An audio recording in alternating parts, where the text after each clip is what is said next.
Hi, I'm Marco Zamuner, winemaker for Magnotta Winery, and today we're going to talk about our flagship Icewine, Vidal Icewine. Of course, this is a Canadian treasure. This is the wine that has put Canada on a map when it comes to wines, and this remains one of the wines that, in my opinion, it's the most unique of the product that we can produce in this region.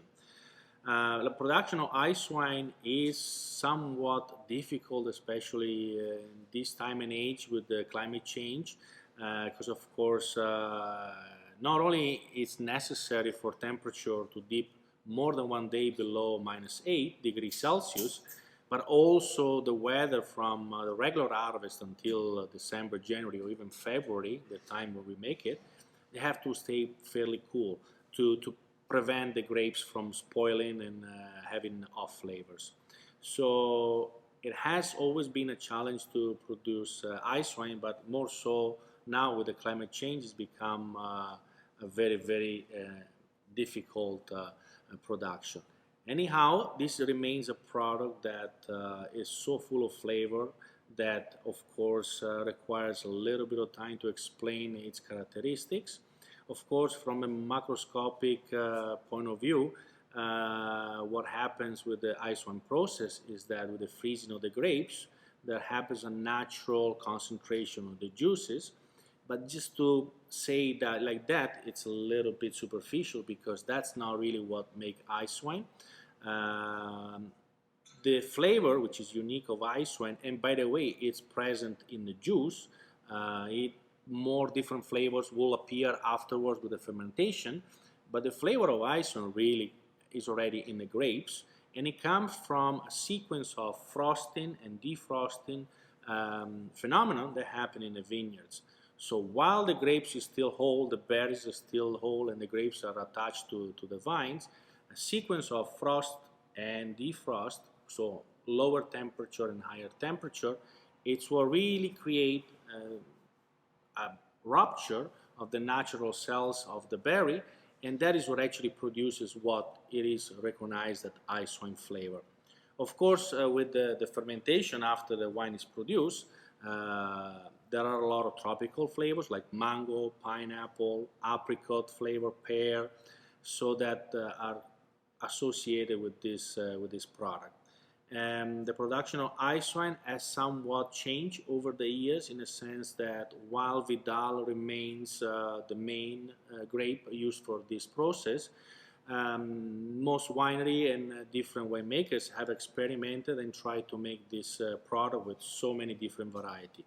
Of course, Riesling was actually the original variety that the product was made, because we have to also remember that while ice wine it's a Canadian product, it was first discovered and produced in Germany. Of course, over the time we've been using Cabernet Franc for the production of ice wine.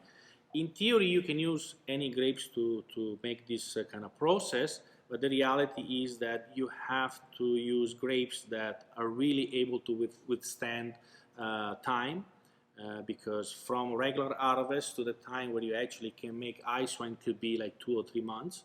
So the reason why also Vidal grapes have been used for all these years is because they're very hardy.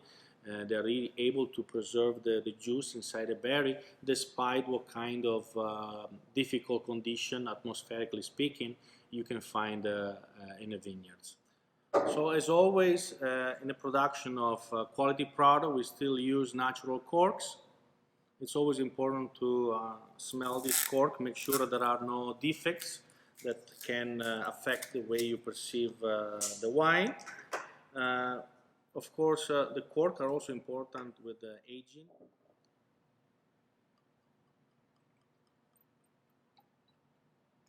So the first thing you notice when you pour some ice wine in your glass is the golden color. That comes exactly for what I was telling you before, the process of frosting and defrosting of the grapes, which makes the color, they usually are yellow on the grapes, mutating into dark, sometimes even darker than this gold product, but usually this would be a good representation of your average ice wine. This product is obviously made by legislation when the temperature is at least -8, but more often than not you're looking at minus 10 degrees Celsius, just to be sure that the grapes are properly frozen. The pressing of the grapes happens immediately after harvest, and you're looking at bricks, sugar concentration in the juice of at least 35 bricks. That is the minimum in the production of ice wine, but more often than not you're looking at 37, 38, which we find usually is the amount of bricks that gives you the best concentration of product. Following the production of the juice, of course, is the fermentation of this wine. The fermentation of this wine is very difficult because, of course, the higher the sugar, the harder it is for the yeast to have the fermentation. So we use selected yeast over the year. We have identified the one that for us work the best.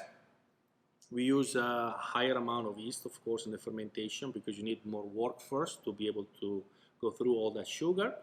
And basically from, let's say, an average 37 bricks that the juice has of sugar, you have about 17-18% residual sugar in the wine, and the 20 bricks goes to produce the alcohol, which is between 10 and 11%. Everybody has a different opinion about the alcohol content. Like I said before, in Germany, you can find in the market ice wines with as low as 6%. I think everybody agrees on something, is that the higher the alcohol, the more you kind of lose the ice wine characteristics. So in our opinion, the 10% mark of alcohol is a good compromise between having a wine that can sustain itself for at least a couple of years and supporting the flavor that it has, and not being too strong and losing its natural characteristic. So once the wine is finished fermented, we keep it. It's very important to keep not only the name ice wine, but this wine, compared to other wines, is kept in a colder temperature pretty much all its life until it gets into the bottle. I personally think that even gets consumed at a lower temperature respect other wines because of the sweetness. Obviously, the colder something is, the less intense the sweetness it is, so it will make it a lot more enjoyable, the tasting. And of course, the main thing about ice wine is just the intensity of the flavor. So beside the ice wine flavor that I was telling you comes from the processing of freezing and defrosting from the natural weather of the vineyards, it's really an intense flavor of tropical fruits. Beside tropical fruits like mango, pineapple, you really have your basic flavor. I find a lot of times in our vineyards, pear and apple is something that really comes across into this product. The nuttiness that you can find in this product sometimes depends also on how you age this wine, how much you let it oxidize. But I think those are the main flavor intensity that you can find in a wine. Enjoy. Cheers.